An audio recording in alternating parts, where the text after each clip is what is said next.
ദൈവ തിരുനാമം വാഴ്ത്തപ്പെടുമാറാകട്ടെ.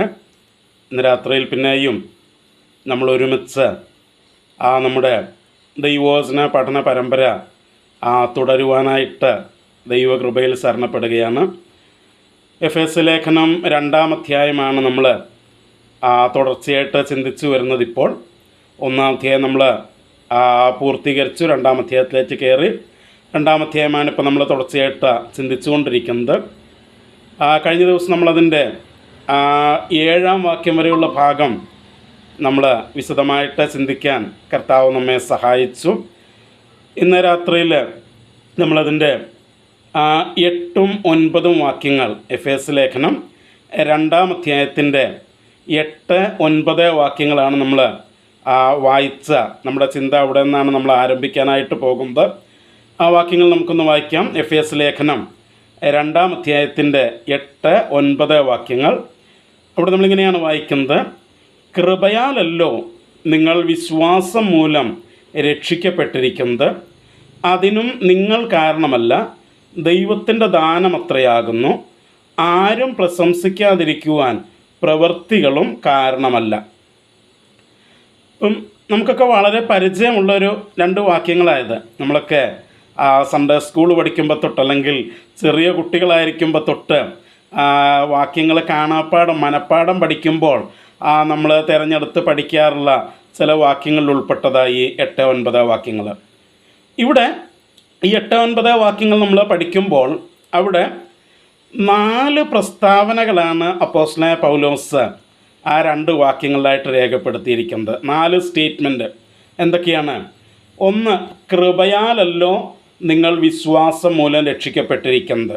2, അതിന് നിങ്ങൾ കാരണമല്ല. 3, ദൈവത്തിൻ്റെ ദാനമത്രയാകുന്നു. 4, ആരും പ്രശംസിക്കാതിരിക്കുവാൻ പ്രവൃത്തികൾ കാരണമല്ല. ഈ 4 പ്രസ്താവനകളാണ് അപ്പോസ്തലനായ പൗലോസ് 2 വാക്യങ്ങളിൽ രേഖപ്പെടുത്തിയിരിക്കുന്നത്. നമ്മൾ 4 പ്രസ്താവനകളെയും കുറിച്ച് വളരെ വിശദമായിട്ട് തന്നെ ചിന്തിക്കാനായിട്ട് തന്നെയാണ് ആഗ്രഹിക്കുന്നത്. കാരണം വളരെ പ്രധാനപ്പെട്ട ക്രിസ്തീയ വിശ്വാസത്തിൻ്റെ ഏറ്റവും അടിസ്ഥാനപരമായിട്ട് നമ്മൾ അറിഞ്ഞിരിക്കേണ്ട ചില സത്യങ്ങൾ 4 പ്രസ്താവനകൾക്കകത്ത് അപ്പോസ്തലനായ പൗലോസ് രേഖപ്പെടുത്തി വച്ചിരിക്കുകയാണ്. അപ്പോൾ അതിനകത്ത് ആദ്യത്തെ പ്രസ്താവന നമ്മൾ വായിച്ചത് ഇങ്ങനെയാണ്: കൃപയാലല്ലോ വിശ്വാസം മൂലം നിങ്ങൾ രക്ഷിക്കപ്പെട്ടിരിക്കുന്നത്. എന്താണ്? കൃപയാലല്ലോ വിശ്വാസം മൂലം നിങ്ങൾ രക്ഷിക്കപ്പെട്ടിരിക്കുന്നത് എന്നാണ് നമ്മളവിടെ വായിക്കുന്നത്. അപ്പോൾ അവിടെ നാം രക്ഷിക്കപ്പെട്ടിരിക്കുന്നു എന്നുള്ളൊരു പ്രസ്താവന പൗലോസോട് ഉപയോഗിക്കുകയാണ്. നാം രക്ഷിക്കപ്പെട്ടിരിക്കുന്നു. അവിടെ നമ്മൾ വളരെ ശ്രദ്ധിക്കേണ്ട ഒരു കാര്യമുണ്ട്. നിങ്ങൾ രക്ഷപ്പെട്ടിരിക്കുന്നു എന്നല്ല പൗലോസ് അവിടെ ഉദ്ദേശിച്ചത്. പിന്നെയോ നിങ്ങൾ രക്ഷിക്കപ്പെട്ടിരിക്കുന്നു എന്നാണ് ഉദ്ദേശിച്ചത്. എന്താ ഈ രക്ഷപ്പെടുക എന്നും രക്ഷിക്കപ്പെടുക എന്നും പറയുന്നതിൻ്റെ വ്യത്യാസം എന്ന് ചോദിച്ചാൽ, മലയാളത്തിൽ കർത്തരി പ്രയോഗവും കർമ്മണി പ്രയോഗവും, അല്ലെങ്കിൽ ഇംഗ്ലീഷിൽ ആക്റ്റീവ് വോയിസും പാസീവ് വോയിസും എന്ന് പറയുന്ന വ്യത്യാസമാണ് അവിടെ വരുന്നത്. അതായത് നാം രക്ഷപ്പെട്ടു എന്ന് പറയുമ്പോൾ അത് ആക്റ്റീവ് വോയിസാണ്, കർത്തരി പ്രയോഗമാണ്. എന്ന് വെച്ചാൽ നമ്മൾ എന്ത് ചെയ്തു? രക്ഷപ്പെട്ടു. അതിനകത്ത് വേറെ ആരുടെയും ഇൻവോൾവ്മെൻ്റ് അവിടെ വരുന്നില്ല. നമ്മൾ മാത്രം. നമ്മളെന്ത് ചെയ്തു? രക്ഷപ്പെട്ടു. നമ്മൾ രക്ഷപ്പെട്ടു. അതിൻ്റെ മുഴുവൻ ക്രെഡിറ്റും നമുക്കുള്ളതാണ്. കാരണം രക്ഷപ്പെട്ടത് ആരാണ്? നമ്മളാണ് രക്ഷപ്പെട്ടത്. അതിൻ്റെ മുഴുവൻ ക്രെഡിറ്റും ആർക്കുള്ളതാണ്? നമുക്കുള്ളതാണ്. അതാണ് രക്ഷപ്പെടുക എന്നുള്ള ആക്റ്റീവ് വോയിസ് അല്ലെങ്കിൽ കർത്തരി പ്രയോഗത്തിൻ്റെ പ്രത്യേകത എന്ന് പറയുന്നത്. എന്നാൽ ഇവിടെ പൗലോസ് ഉപയോഗിച്ചിരിക്കുന്നത് ആക്റ്റീവ് വോയിസ് അല്ല, പാസീവ് വോയിസ്. നിങ്ങൾ രക്ഷിക്കപ്പെട്ടിരിക്കുന്നു. You have been saved. നിങ്ങൾ രക്ഷിക്കപ്പെട്ടിരിക്കുന്നു എന്ന് പറയുമ്പോൾ അവിടെ മനസ്സിലാക്കേണ്ടത് നിങ്ങളെ മറ്റാരോ എന്ത് ചെയ്തിരിക്കുന്നു? രക്ഷിച്ചിരിക്കുന്നു എന്നാണ് അതിൻ്റെ അർത്ഥം. നിങ്ങളെ മറ്റാരോ രക്ഷിച്ചിരിക്കുന്നു. രക്ഷപ്പെട്ടു എന്ന് പറയുമ്പോൾ സ്വയമായിട്ട് രക്ഷപ്പെട്ടു എന്നും അതിൻ്റെ ഫുൾ ക്രെഡിറ്റും നമുക്കുമായിരിക്കുമ്പോൾ, രക്ഷിക്കപ്പെട്ടു എന്നുള്ള പ്രയോഗത്തിൻ്റെ അർത്ഥം അത് മറ്റാരോ ചെയ്ത പ്രവൃത്തിയാണത്. നമ്മളവിടെ പാസീവായിട്ട്, അതായത് ഇനാക്റ്റീവായിട്ട് ഒന്നും ചെയ്യാതെ നമ്മളവിടെ നിൽക്കുക ചെയ്തത്. മറ്റാരോ നമ്മളെ രക്ഷിക്കുകയാണ് ചെയ്തത്. അപ്പോൾ അതിൻ്റെ പൂർണ്ണ ക്രെഡിറ്റ് മറ്റാ രക്ഷിച്ച ആൾക്കാണ്. നമുക്കതിനകത്ത് ഒരു ക്രെഡിറ്റും ഇല്ലെന്നുള്ളതാണ്. അതായത് ഈ രണ്ട് പ്രയോഗങ്ങളുടെയും വ്യത്യാസം. ഇപ്പം ഞാൻ രക്ഷപ്പെട്ടു എന്ന് പറയുമ്പോൾ പൂർണ്ണമായിട്ടുള്ള ക്രെഡിറ്റ് എനിക്കാവുന്നു. എന്നാൽ ഞാൻ രക്ഷിക്കപ്പെട്ടു എന്ന് പറയുമ്പോൾ എന്നെ രക്ഷിച്ചതാരോ അയാൾക്കാണ് പൂർണ്ണ ക്രെഡിറ്റ് അതിനകത്ത് വരുന്നത്. പൂർണ്ണ മഹത്വം അയാൾക്കാണ് വരുന്നത്. എനിക്കതിനകത്ത് ഒരു മഹത്വം ഇല്ല. അപ്പോൾ അവിടെ അപ്പോസ്തലനായ പൗലോസ് ഉപയോഗിച്ചിരിക്കുന്ന വാക്ക് നിങ്ങൾ രക്ഷപ്പെട്ടു എന്നല്ല, നിങ്ങൾ രക്ഷിക്കപ്പെട്ടു എന്നാണ്. നിങ്ങൾ രക്ഷിക്കപ്പെട്ടിരിക്കുന്നു, നിങ്ങൾ രക്ഷിക്കപ്പെട്ടിരിക്കുന്നു. മാത്രമല്ല അവിടെ അത് ഉപയോഗിച്ചിരിക്കുന്നത് പാസ്റ്റ് ടെൻസിലാണ്, ഭൂതകാലത്തിലാണ് ഉപയോഗിച്ചിരിക്കുന്നത്. നിങ്ങൾ രക്ഷിക്കപ്പെടും എന്നല്ല. തീർച്ചയായിട്ടും രക്ഷയ്ക്ക് ഒരു ഭാവികാല ആസ്പെക്റ്റ് അല്ലെങ്കിൽ ഒരു ഭാവികാല ഭാഗമുണ്ട്, ഇല്ലെന്നല്ല ഞാൻ പറഞ്ഞത്. ഒരു വർത്തമാനകാല ഭാഗവും അതിനുണ്ട്. എന്നാൽ ഈ വാക്യത്തിൽ പറഞ്ഞിരിക്കുന്നത് വർത്തമാനകാലത്തെയോ പ്രസൻറ്റൻസിനെയോ അല്ലെങ്കിൽ ഭാവി കാലത്തെ ഫ്യൂച്ചറിനെയോ കണ്ടിട്ടല്ല പറഞ്ഞിരിക്കുന്നത്. പിന്നെയോ ഭൂതകാലത്തെ പാസ്റ്റിനെ കുറിച്ചാണ് പറഞ്ഞിരിക്കുന്നത്. നിങ്ങൾ രക്ഷിക്കപ്പെട്ടിരിക്കുന്നു. അത് നടന്നു കഴിഞ്ഞു, അത് നടന്നു കഴിഞ്ഞു. അപ്പം നിങ്ങളെ ആരോ രക്ഷിച്ചിരിക്കുന്നു, നിങ്ങളെ ആരോ രക്ഷിച്ചിരിക്കുന്നു. അപ്പം രക്ഷിക്കുക എന്ന് പറഞ്ഞാൽ നമ്മൾ ഏതോ ഒരു കുടുക്കിലോ കെണിയിലോ ചെന്ന് പെട്ടിട്ട് നമുക്ക് സ്വയമായിട്ട് അതിനകത്ത് നിന്ന് രക്ഷപ്പെടാനായിട്ട് കഴിയാതെ അവിടെ കിടക്കുന്ന സമയത്ത് മറ്റാരോ വന്ന് നമ്മെ അതിനകത്ത് നിന്ന് എന്ത് ചെയ്തു? രക്ഷിച്ചു എന്നാണ് ആ പ്രസ്താവനയുടെ അല്ലെങ്കിൽ ആ പ്രയോഗത്തിൻ്റെ അർത്ഥം. അപ്പം ആരാണ് നമ്മെ രക്ഷിച്ചത് എന്ന് ചോദിച്ചാൽ നമ്മൾ പറയും ദൈവമാണ് നമ്മെ രക്ഷിച്ചത്. അതിൻ്റെ മൂന്നാമത്തെ പ്രസ്താവനയിൽ പറയുന്നുണ്ട് ദൈവത്തിൻ്റെ ദാനമാണത്. ഏത്? രക്ഷ. നിങ്ങൾ രക്ഷപ്പെട്ടിരിക്കുന്ന അല്ലെങ്കിൽ നിങ്ങൾ ഇപ്പോൾ രക്ഷിക്കപ്പെട്ടിരിക്കുന്നത് അത് ദൈവത്തിൻ്റെ ദാനമാണ്. It is from God. ദൈവത്തിൽ നിന്നാണ് ആ രക്ഷ നിങ്ങൾക്ക് ലഭിച്ചത്. അത് ദൈവമാണ് നിങ്ങളെ രക്ഷിച്ചിരിക്കുന്നത്.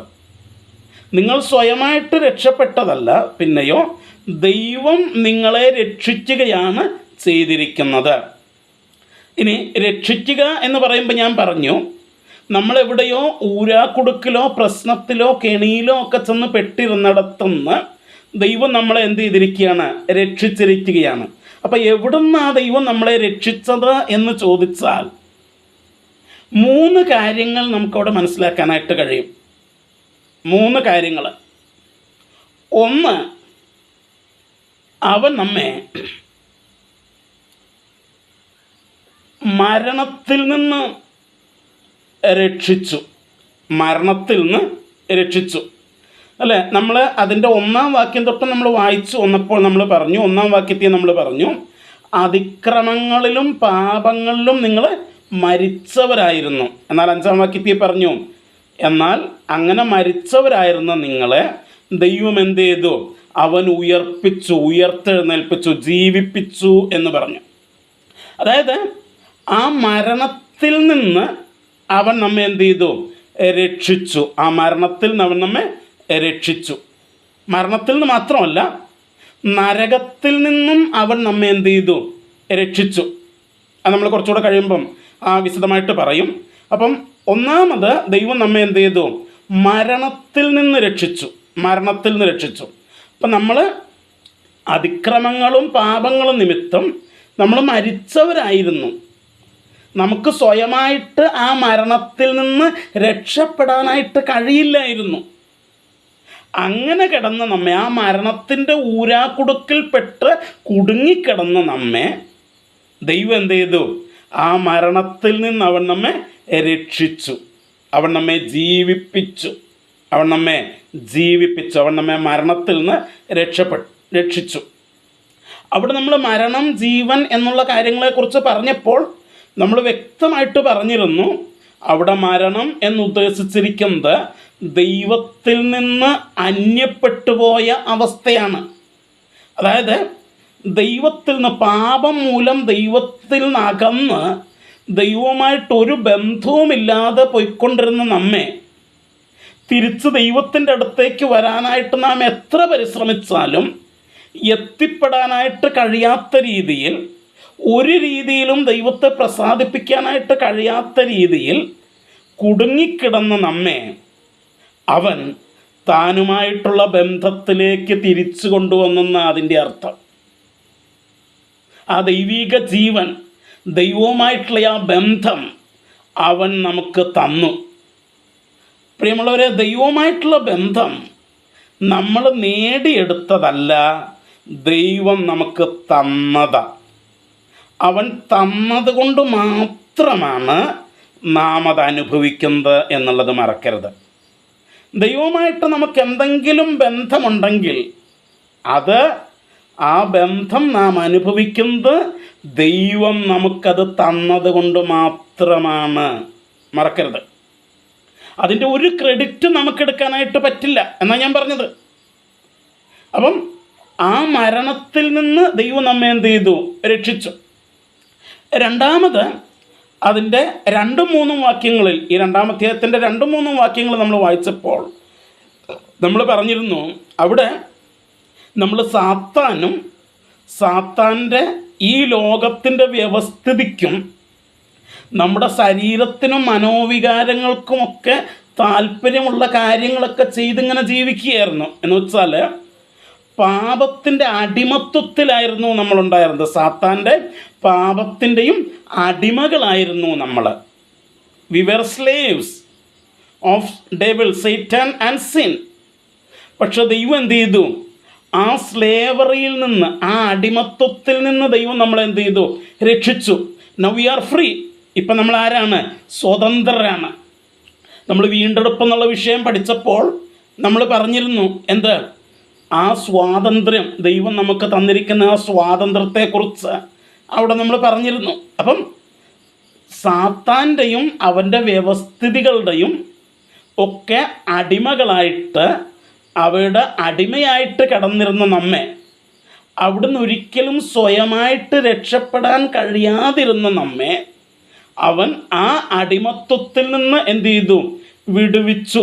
ആ അടിമത്വത്തിൽ നിന്ന് വിടുവിച്ചിട്ട് എന്ത് ചെയ്തു? അവൻ നമ്മെ സ്വതന്ത്രരാക്കി. അല്ലേ? യോഹന്നാൻ്റെ സുവിശേഷത്തിൽ കർത്താവ് പറഞ്ഞൊരു കാര്യമുണ്ട്, പുത്രൻ നിങ്ങൾക്ക് സ്വാതന്ത്ര്യം വരുത്തിയാൽ നിങ്ങൾ സാക്ഷാൽ സ്വതന്ത്രരാകും. അപ്പോൾ ആ പുത്രൻ, ദൈവത്തിൻ്റെ പുത്രനായ ക്രിസ്തു, അവൻ നമുക്ക് എന്ത് വരുത്തി? സ്വാതന്ത്ര്യം വരുത്തി. അതാണ് 2-ാമത്തെ ഭാഗം എന്ന് പറയുന്നത്. ഇനി 3-ാമത്തെ ഭാഗം, നമ്മളായിരുന്ന ഒരു റെച്ചഡ് സ്പിരിച്വൽ പൊസിഷൻ ഉണ്ടായിരുന്നു. അതായത് നാം ആത്മീകമായിട്ട് കിടന്ന ഒരു അധപ്പതനം, ഒരു അധപ്പതിച്ച അവസ്ഥയുണ്ടായിരുന്നു. അവിടെ നിന്ന് ദൈവം നമ്മളെന്ത് ചെയ്തു? രക്ഷിച്ചു. എന്നിട്ടിപ്പം നമ്മൾ പറഞ്ഞു, അവൻ നമ്മെ ക്രിസ്തുവിനോടുകൂടെ എവിടെ ഇരുത്തി? സ്വർഗത്തിലിരുത്തി. അതാ, നമ്മൾ നരകത്തിലേക്ക് പോകേണ്ടവരായിരുന്നു. നമ്മുടെ പാപങ്ങൾ നിമിത്തം നമ്മൾ നരകത്തിലേക്ക് പോകേണ്ടവരായിരുന്നു. പക്ഷേ ദൈവം അവിടെ നിന്ന് നമ്മെ രക്ഷിച്ച് നമ്മെ എന്ത് ചെയ്തിരിക്കുകയാണ്? സ്വർഗത്തിലിരുത്തിയിരിക്കുക. ഇനിയിപ്പം നിങ്ങൾ സ്വർഗത്തിൽ പോകുമോ ഇല്ലയോ എന്നുള്ളൊരു ചോദ്യത്തിന് തന്നെ പ്രസക്തിയില്ല. കാരണം നമ്മൾ ഓൾറെഡി സ്വർഗത്തിലിരിക്കുകയാണ്. ദൈവം നമ്മെ ഓൾറെഡി സ്വർഗത്തിലിരുത്തിയിരിക്കുകയാണ് ക്രിസ്തുവിനോട് കൂടെ. അപ്പോൾ ഈ 3 മേഖലകളിലാണ് ദൈവം നമ്മെ രക്ഷിച്ചത്. ആ പാപത്തിൻ്റെ ഫലമായിട്ട്, അതിക്രമങ്ങളിലും പാപങ്ങളിലും കാരണമുണ്ടായ മരണത്തിൽ നിന്ന് അവൻ നമ്മെ രക്ഷിച്ചു. ആ പിശാചിൻ്റെയും പാപത്തിൻ്റെയും അടിമത്വത്തിൽ നിന്ന് ദൈവം നമ്മെ രക്ഷിച്ചു. 3, നരകത്തിൽ നിന്ന് അവൻ നമ്മെ രക്ഷിച്ച് ക്രിസ്തുവിനോടുകൂടെ സ്വർഗത്തിലിരുത്തി. ഈ 3 മേഖലകളിലാണ് ദൈവം നമ്മെ രക്ഷിച്ചു എന്ന അപ്പോസ്തലനായ പൗലോസ് ഇവിടെ പറയുന്നത്. കാരണം ഇതിൻ്റെ മുകളിലത്തെ വാക്യങ്ങളിൽ ആ ഒരു കാര്യം ചർച്ച ചെയ്തിട്ടാണ് അപ്പോസ്തലനായ പൗലോസ് 8-ാം വാക്യത്തിൽ വന്നപ്പോൾ പറയുന്നത്, കൃപയാലല്ലോ വിശ്വാസം മൂലം നിങ്ങൾ രക്ഷിക്കപ്പെട്ടിരിക്കുന്നത്. ദൈവം നിങ്ങളെ രക്ഷിച്ചു. എവിടുന്ന്? 2-ാം അധ്യായത്തിൻ്റെ 1-ാം വാക്യം തൊട്ട് നിങ്ങൾ കിടന്നിരുന്ന അവസ്ഥകളെക്കുറിച്ച് പറഞ്ഞല്ലോ. ആ അവസ്ഥകളിൽ നിന്ന് ദൈവം നിങ്ങളെ വിടുവിച്ചു, ദൈവം നിങ്ങളെ രക്ഷിച്ചു. അതാരാ ചെയ്തത്? അത് ദൈവമാണ് ചെയ്തത്. നമുക്കൊരിക്കലും എന്ത് ചെയ്യാനായിട്ടില്ല, അതിൻ്റെ ക്രെഡിറ്റ് എടുക്കാനായിട്ടില്ല. എന്നിട്ട് അവിടെ പറയുക, 8-ാം വാക്യത്തിൽ പറയുക, നിങ്ങളങ്ങനെ രക്ഷിക്കപ്പെട്ടത് എങ്ങനെയാണ്? കൃപയാലല്ലോ വിശ്വാസം മൂലം നിങ്ങൾ രക്ഷിക്കപ്പെട്ടത്. അപ്പം നമ്മൾ രക്ഷിക്കപ്പെട്ടത് വിശ്വാസം മൂലമാണ്. അത് നമ്മൾ പുറകെ ചിന്തിക്കും. പക്ഷേ ആ വിശ്വാസം മൂലം നമ്മൾ വിശ്വസിച്ചപ്പോൾ നമ്മെ ദൈവം രക്ഷിച്ചത് അവൻ്റെ കൃപയാലാണ്, അവൻ്റെ കൃപയാല. നമ്മളെ കഴിഞ്ഞ ക്ലാസ്സിൽ നമ്മൾ പറഞ്ഞിരുന്നു ആ കൃപ എന്നുള്ള വിഷയത്തെ നമ്മൾ കുറച്ചു നേരം നിന്നിരുന്നു അവിടെ. അപ്പോൾ ആ ദൈവത്തിൻ്റെ കൃപയാലാണ് അവൻ നമ്മെ എന്ത് ചെയ്തത്?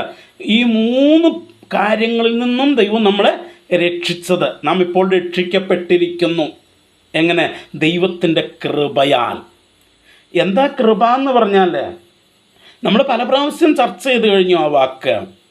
അർഹതയില്ലാത്ത ഒരനുഗ്രഹം നമുക്ക് ലഭിക്കുന്നതിനെയാണ് നമ്മൾ എന്ത് പറയുന്നത്?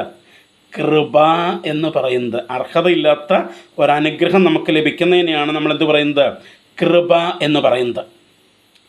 ഈ പുതിയ നിയമം നമ്മൾ പഠിക്കുമ്പോൾ ഈ കൃപ എന്നുള്ള വാക്ക്, ഗ്രേസ് എന്നുള്ള വാക്ക് അപ്പോസ്തലനായ പൗലോസിൻ്റെ ലേഖനങ്ങളിൽ മാത്രം ഏകദേശം 100ഓളം പ്രാവശ്യം ഉപയോഗിച്ചിട്ടുണ്ട് ഈ വാക്ക്. കാരണം ബൈബിളിലെ പുതിയ നിയമത്തിൻ്റെ ഏറ്റവും പ്രധാനപ്പെട്ട ഒരു വാക്കാണ് ഗ്രേസ് എന്ന് പറയുന്നത്, കൃപ എന്ന് പറയുന്നത്. എന്ന് വെച്ചാൽ ഞാൻ പലപ്പോഴും പറയാറുണ്ട്, you take the word grace out of the new testament, then there will be no difference between Old Testament and New Testament. പുതിയ നിയമത്തിൽ നിന്ന് കൃപ എന്നുള്ള വാക്കെടുത്ത് മാറ്റിക്കഴിഞ്ഞാൽ പിന്നെ പഴയ നിയമവും പുതിയ നിയമവുമായിട്ട് യാതൊരു വ്യത്യാസവുമില്ല. മാത്രമല്ല, ക്രിസ്ത്യാനിറ്റിയും മതങ്ങളുമായിട്ടും പിന്നെ യാതൊരു വ്യത്യാസവുമില്ല. Christianity will become another religion. Christianity മറ്റൊരു മതമായിട്ട് മാറും. ഇവിടെ എല്ലാം ക്രിസ്ത്യാനിറ്റിയും പുതിയ നിയമത്തെയും വേർതിരിച്ച് നിർത്തിയിരിക്കുന്നത് ഈ ഒരു വാക്ക. ഏത്? കൃപ എന്നുള്ള വാക്ക. കൃപ. കൃപ എന്താ കൃപ? എനിക്ക് അർഹതയില്ലായിരുന്നു, ദൈവം എനിക്കത് തന്നു. അതാ കൃപ. എന്തർഹതയില്ലായിരുന്നു? എനിക്ക് രക്ഷിക്കപ്പെടാനായിട്ട് അർഹതയില്ലായിരുന്നു, പക്ഷെ ദൈവം എനിക്കത് തന്നു. ഞാൻ മരിച്ചവനായിരുന്നു, ജീവൻ എനിക്ക് ലഭിക്കാനായിട്ട് അർഹതയില്ലായിരുന്നു. കാരണം എൻ്റെ അതിക്രമങ്ങളാലും പാപങ്ങളാലുമാണ് ഞാൻ എന്ത് ചെയ്തത്? മരിച്ചത്. അതുകൊണ്ട് ജീവിക്കപ്പെടാനായിട്ട്, ജീവൻ ലഭിക്കാനായിട്ട് എനിക്ക് അർഹതയില്ലായിരുന്നു. പക്ഷേ ദൈവം എനിക്ക് ജീവൻ തന്നു. എൻ്റെ അതിക്രമങ്ങളാലും പാപങ്ങളാലും ദൈവത്തിൽ നിന്നും അന്യപ്പെട്ട് ദൈവിക ജീവൻ നഷ്ടപ്പെട്ടത് കൊണ്ടാണ് ഞാൻ പിശാചിനും പാപത്തിനും അടിമയായിട്ട് തീർന്നത്. അതെൻ്റെ കുഴപ്പമായിരുന്നു. അതിനകത്ത് നിന്ന് എനിക്ക് വിടുതൽ ലഭിക്കാൻ, രക്ഷ ലഭിക്കാൻ എനിക്കൊരർഹതയുമില്ലായിരുന്നു. പക്ഷേ ദൈവം കൃപയാൽ എനിക്ക് രക്ഷ തന്നു. ഞാനായിരുന്ന ആ ആത്മീകമായ അധപ്പതനത്തിൽ നിന്ന്, നരകത്തിൻ്റെ അവകാശത്തിൽ നിന്ന് എനിക്ക് രക്ഷപ്പെടാൻ ഒരു യോഗ്യതയില്ലായിരുന്നു. കാരണം ഞാൻ പാപിയായിരുന്നു. പക്ഷേ ദൈവം എന്നോട് കാണിച്ച കൃപയാണ് ആ നരകത്തിൽ നിന്നും, ആ അധപ്പതിച്ച സ്ഥാനത്തുനിന്നും എന്നെ ഉയർത്തി രക്ഷിച്ച് സ്വർഗത്തിൽ എന്നെ ഇരുത്തിയിരിക്കുന്നത് കൃപയാണ്. കൃപയാണ്. ഇതാണ് പ്രിയമുള്ളവരെ പുതിയ നിയമത്തിൻ്റെയും ക്രിസ്ത്യാനിറ്റിയുടെയും ഏറ്റവും പ്രധാനപ്പെട്ട കാര്യമെന്ന് പറയുന്നത്. അപ്പം അതുകൊണ്ടാണ് അപ്പോസ്തലനായ പൗലോസ് തന്നെ തൻ്റെ ലേഖനങ്ങളിൽ 100-ലധികം പ്രാവശ്യങ്ങളിൽ ഏകദേശം ഈ വാക്ക് കൃപ എന്നുള്ള വാക്ക് ഉപയോഗിച്ചിട്ടുണ്ട്.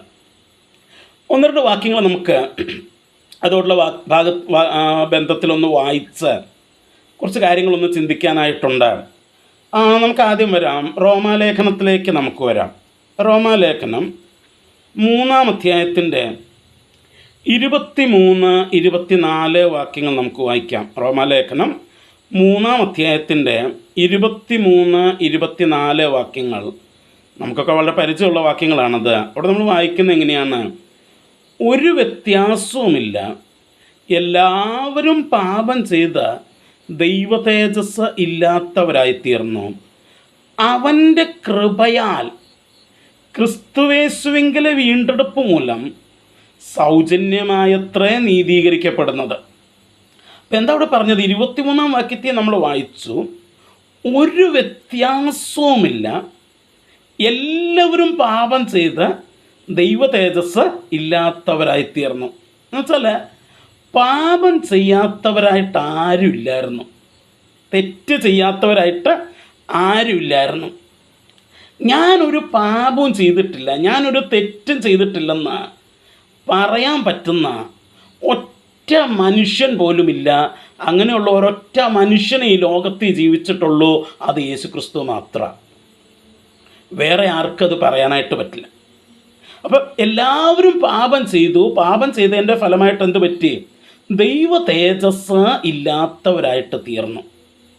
എന്നിട്ട് 24-ാം വാക്യത്തിൽ പറയുക, അവൻ്റെ കൃപയാൽ. ആരുടെ കൃപയാൽ? ദൈവത്തിൻ്റെ കൃപയാൽ. ദൈവത്തിൻ്റെ കൃപയാൽ, by the grace of God, ദൈവത്തിൻ്റെ കൃപയാൽ ക്രിസ്തുയേശുവിങ്കലെ വീണ്ടെടുപ്പ് മൂലം. ക്രിസ്തുയേശുവിങ്കലെ വീണ്ടെടുപ്പ്, നമ്മൾ വീണ്ടെടുപ്പ് എന്നുള്ള വിഷയം വളരെ വിശദമായിട്ട് ചർച്ച ചെയ്ത യേശുവിൻ്റെ രക്തത്താൽ അവൻ നമ്മെ വീണ്ടെടുത്തിരിക്കുന്നു എന്നുള്ളത് എഫേസ്യ ലേഖനം 1-ാം അധ്യായം നമ്മൾ പഠിച്ചപ്പോൾ വളരെ വിശദമായിട്ട് ചർച്ച ചെയ്തതാണ്. നമ്മൾ അതിൻ്റെ വീഡിയോ ഒക്കെ യൂട്യൂബിൽ കിടക്കുന്നുണ്ട്. അപ്പം അവിടെ ക്രിസ്തുയേശുവിങ്കലെ വീണ്ടെടുപ്പ് മൂലം സൗജന്യമായത്രേ നീതീകരിക്കപ്പെടുന്നത്. സൗജന്യമായിട്ടെന്ന് പറഞ്ഞാൽ എന്താ? ഫ്രീ ആയിട്ട്, നമ്മൾ അങ്ങോട്ടൊന്നും കൊടുക്കാതെ ഫ്രീ ആയിട്ട് സൗജന്യമായിട്ട് നമുക്കിങ്ങോട്ട് കിട്ടുകയാണ് ചെയ്യുന്നത്. അങ്ങനെ നമ്മൾ എന്ത് ചെയ്തിരിക്കുന്നു? നീതീകരിക്കപ്പെട്ടിരിക്കുന്നു. എന്താണ് നീതീകരിക്കപ്പെടുക എന്ന് പറഞ്ഞാൽ നമ്മൾ പുറകെ നമ്മൾ ചിന്തിക്കും. അപ്പോൾ ഇവിടെ നമ്മൾ മനസ്സിലാക്കുന്നതും, നാം അവൻ്റെ കൃപയാൽ സൗജന്യമായിട്ടാണ് നാം നീതീകരിക്കപ്പെട്ടിരിക്കുന്നത്, രക്ഷിക്കപ്പെട്ടിരിക്കുന്നത്. നമ്മളൊന്നും ചെയ്തിട്ടില്ല, നമ്മളൊന്നും കൊടുത്തിട്ടില്ല, നമ്മളൊന്നും ചെയ്തിട്ടില്ല. സൗജന്യമായി, ആ വാക്ക് വളരെ പ്രധാനപ്പെട്ടതാണ്. സൗജന്യമായി. നമ്മൾ വില കൊടുത്തിട്ടില്ല, നമ്മളൊന്നും ചെയ്തിട്ടില്ല, നമ്മൾ അധ്വാനിച്ചിട്ടില്ല, ഒന്നും ചെയ്തിട്ടില്ല. എല്ലാ ക്രെഡിറ്റും ആർക്കാണ്? ദൈവത്തിനാണ്. അവനാണ് സകലതും ചെയ്ത് നമ്മെ രക്ഷിച്ചത്. അതാണ് നമ്മളവിടെ വായിക്കുന്നത്. ഒരു വാക്യം കൂടെ നമുക്കൊന്ന് വായിക്കണം. അപ്പോസ്തലനായ പൗലോസ് തിമോഥെയോസിന് എഴുതിയ 2-ാം ലേഖനം അതിൻ്റെ 1-ാം അധ്യായത്തിൻ്റെ 9-10 വാക്യങ്ങൾ നമുക്കൊന്ന് വായിക്കണം. 2 തിമോത്തി ചാപ്റ്റർ 1 വേഴ്സസ് 9 and 10. അവിടെ നമ്മളിങ്ങനെയാണ് വായിക്കുന്നത്: അവൻ നമ്മെ രക്ഷിക്കുകയും വിശുദ്ധ വിളി കൊണ്ട് വിളിക്കുകയും ചെയ്തത് നമ്മുടെ പ്രവർത്തികൾ നിമിത്തമല്ല, സകല കാലത്തിനും മുൻപേ ക്രിസ്തുയേശുവിൽ നമുക്ക് നൽകിയിരിക്കുന്നതും ഇപ്പോൾ മരണം നീക്കുകയും സുവിശേഷം കൊണ്ട് ജീവനും അക്ഷയതയും വെളിപ്പെടുത്തുകയും ചെയ്ത നമ്മുടെ രക്ഷിതാവായ ക്രിസ്തുയേശുവിൻ്റെ പ്രത്യക്ഷതയാൽ വെളിപ്പെട്ടിരിക്കുന്നതുമായ തൻ്റെ സ്വന്തം നിർണയത്തിനും കൃപയ്ക്കും ഒത്തവണ്ണമത്രേ. എന്തൊക്കെയാണ് വാക്യത്തിൽ പറയുന്നത്? വളരെ മനോഹരമായിട്ടുള്ള ഒരു വാക്യമാണ് അത്. 2 വാക്യങ്ങൾ അവിടെ പറയുക, അവൻ നമ്മെ രക്ഷിച്ചത്. നമ്മുടെ ചിന്ത അതാണല്ലോ, നാം രക്ഷിക്കപ്പെട്ടിരിക്കുന്നു. അവൻ നമ്മെ രക്ഷിച്ചു, അവൻ നമ്മെ രക്ഷിക്കുകയും വിശുദ്ധ വിളി കൊണ്ട് വിളിക്കുകയും ചെയ്തത്. അപ്പം ദൈവം ചെയ്ത 2 കാര്യങ്ങൾ അവിടെ പറയുന്നുണ്ട്. ഒന്ന്, അവൻ നമ്മെ രക്ഷിച്ചു, 2, അവൻ നമ്മെ വിളിച്ചു. അത് നമ്മുടെ പ്രവർത്തികൾ നിമിത്തമല്ലെന്ന്, നമ്മൾ എന്തെങ്കിലും ചെയ്തത് കൊണ്ട് അല്ല. നമ്മളത് വിശദമായിട്ട് താഴേക്ക് വരുമ്പോൾ ചിന്തിക്കും. അതിനകത്ത് 2-ാമത്തെ പ്രസ്താവന അതാണ് കൊടുത്തിരിക്കുന്നത്. ഓക്കെ, അപ്പം നാലാമത്തെ പ്രസ്താവന അതാണ് കൊടുത്തിരിക്കുന്നത്. അപ്പോൾ അവിടെ വരുമ്പോൾ നമ്മളത് വിശദമായിട്ട് ചിന്തിക്കും. അപ്പം എന്താണെങ്കിലും അവൻ നമ്മെ രക്ഷിക്കുകയും വിശുദ്ധ വിളി കൊണ്ട് വിളിക്കുകയും ചെയ്തത് നമ്മുടെ പ്രവൃത്തികൾ നിമിത്തം അല്ല. പ്രിയമുള്ളൊരു, ദൈവം നമ്മെ രക്ഷിച്ചത് നമ്മുടെ പ്രവൃത്തി കൊണ്ടല്ല. അത് അടിവരയിട്ട് നമ്മൾ മനസ്സിലാക്കിയേ പറ്റൂ. അത് മനസ്സിലാക്കാത്തതാണ് കഴിഞ്ഞ ക്ലാസ്സിൽ ഞാൻ പറഞ്ഞതുപോലെ സഭയ്ക്ക് പറ്റിയിരിക്കുന്ന ഏറ്റവും വലിയ പ്രശ്നം. നമുക്കറിയില്ല നാം രക്ഷിക്കപ്പെട്ടത് എങ്ങനെയാണ് എന്ന് നമുക്കറിയില്ലെന്നുള്ളതാണ് വലിയൊരു പ്രശ്നം. നാം രക്ഷിക്കപ്പെട്ടത്, ദൈവം നമ്മെ രക്ഷിച്ചത് നമ്മുടെ പ്രവൃത്തികൾ മൂലമല്ല. പിന്നെ സകല കാലത്തിനു മുമ്പേ ക്രിസ്തുയേശുവിൽ നമുക്ക് നൽകിയിരിക്കുന്നതും, എഫേസ് ലേഖനത്തിൽ നമ്മൾ വായിച്ചത് എങ്ങനെയാണ്? ലോകസ്ഥാപനത്തിനു മുൻപേ എന്നാണ് നമ്മൾ പഠിച്ചത്. അപ്പം സകല കാലത്തിനു മുമ്പേ ക്രിസ്തുയേശുവിൽ നമുക്ക് നൽകിയിരിക്കുന്നതും, ഇൻ ക്രൈസ്റ്റ് ജീസസ്, ക്രിസ്തുയേശുവിൽ, ഇതൊക്കെ നമ്മൾ ഒന്നാം അധ്യായത്തിൽ പഠിച്ച കാര്യങ്ങളാണ്, നമുക്ക് നൽകിയിരിക്കുന്നതും ഇപ്പോൾ മരണം നീക്കുകയും. നോക്കൂ, നമ്മൾ ആരായിരുന്നു? മരിച്ചവരായിരുന്നു. 2-ാം അധ്യായത്തിൻ്റെ 1-ാം വാക്യം, നമ്മൾ മരിച്ചവരായിരുന്നു, ഇപ്പോൾ മരണം നീക്കുകയും സുവിശേഷം കൊണ്ട് ജീവനും അക്ഷയതയും വെളിപ്പെടുത്തുകയും ചെയ്ത. അപ്പം മരിച്ചവരായിരുന്ന നമ്മുടെ മരണം നീക്കി സുവിശേഷത്താൽ, ഈ തീമുകളൊക്കെ നമ്മൾ ചർച്ച ചെയ്ത മറ്റൊരു സുവിശേഷത്തെക്കുറിച്ചും യഥാർത്ഥ സുവിശേഷത്തെക്കുറിച്ചും ഒക്കെ നമ്മൾ ചർച്ച ചെയ്ത. യഥാർത്ഥ സുവിശേഷം എന്താണ് നമ്മൾ ഈ ഭാഗം പറഞ്ഞ് അവസാനിപ്പിക്കുമ്പോൾ നമ്മൾ പറയും. അപ്പം സുവിശേഷം കൊണ്ടും ജീവനും അക്ഷയതയും വെളിപ്പെടുത്തുകയും ചെയ്ത നമ്മുടെ രക്ഷിതാവായ യേശുക്രിസ്തുവിൻ്റെ പ്രത്യക്ഷതയാൽ വെളിപ്പെട്ടിരിക്കുന്നതുമായ. അപ്പം അത് കർത്താവിൻ്റെ ഇനിയുള്ള പ്രത്യക്ഷതയല്ല. കാരണം പ്രത്യക്ഷതയാൽ വെളിപ്പെട്ടിരിക്കുന്നു, അത് പാസ്റ്റ് ടെൻസിലാണ് പറഞ്ഞ്, ഭൂതകാലത്തിലാണ് പറഞ്ഞ്. അത് കർത്താവ് ഒരു കന്യകയിൽ നിന്ന് ജനിച്ചപ്പോൾ, അല്ലേ? യോഹന്നാൻ്റെ സുവിശേഷത്തിൽ നമ്മൾ വായിക്കുന്ന ഒരു വാക്യമുണ്ട്. എന്താണ്? യോഹന്നാൻ്റെ സുവിശേഷം 1-ാം അധ്യായത്തിൽ നമ്മൾ വായിക്കുന്ന ഒരു വാക്യമുണ്ട്. ഒരു മിനിറ്റ്, ഞാൻ ആ വാക്യം ഒന്ന് എടുത്തോട്ടെ. യോഹന്നാൻ്റെ സുവിശേഷം 1-ാം അധ്യായത്തിൽ അതിൻ്റെ 14-ാം വാക്യത്തിൽ നമ്മൾ വായിക്കുന്നു, വചനം ജഡമായിത്തീർന്നു, കൃപയും സത്യവും നിറഞ്ഞവനായി നമ്മുടെ ഇടയിൽ പാർത്തു. അപ്പം വചനം ജഡമായിത്തീർന്ന് അവൻ കൃപയും സത്യവും നിറഞ്ഞവനായി നമ്മുടെ ഇടയിൽ പാർത്തു. എന്നിട്ട് അതിൻ്റെ 16-ഉം 17-ഉം വാക്യങ്ങളിൽ നമ്മൾ വായിക്കുന്നു. യോഹന്നാൻ്റെ സുവിശേഷം 1-ാം അധ്യായത്തിൻ്റെ 16-ഉം 17-ഉം വാക്യങ്ങളിൽ നമ്മൾ വായിക്കുന്നു, അവൻ്റെ നിറവിൽ നിന്ന്, ഫ്രം ഹിസ് ഫുൾനെസ്, അവൻ കൃപ നിറഞ്ഞവനായിരുന്നു. 14-ാം വാക്യത്തിൽ he was full of grace and truth, അവൻ കൃപ നിറഞ്ഞവനായിരുന്നു. ഫ്രം ഹിസ് ഫുൾനെസ്, അവൻ്റെ ആ നിറവിൽ നിന്ന് നമുക്കെന്ത് ലഭിച്ചു?